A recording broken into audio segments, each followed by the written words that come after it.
Hello everyone, welcome back to the channel. Have you ever wanted to keep an eye on your CPU, GPU, RAM, and network usage without opening Task Manager every few minutes? Microsoft has introduced a useful feature in PowerToys that lets you monitor your system resources in real time directly from your desktop.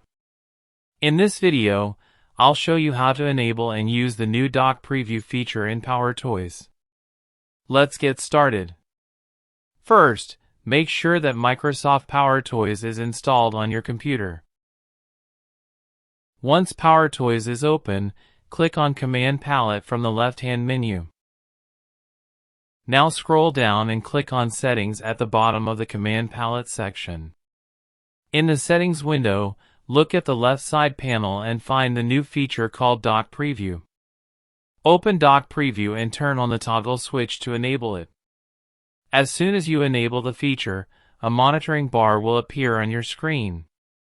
This bar provides a quick overview of your system resources, including CPU usage, GPU usage, RAM consumption, and network activity. By default, the monitoring bar is displayed at the top of the screen. If you prefer a different location, simply use the Position drop-down menu and choose the placement that works best for you. You can also customize the appearance of the monitoring bar. If you prefer a darker interface, select the dark theme. If you like a brighter look, switch to the light theme.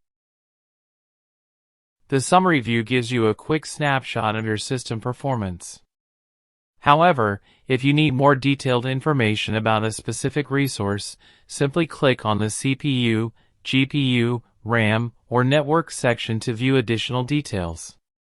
If you found this video helpful, don't forget to like, subscribe, and turn on notifications for more Windows tips and tutorials.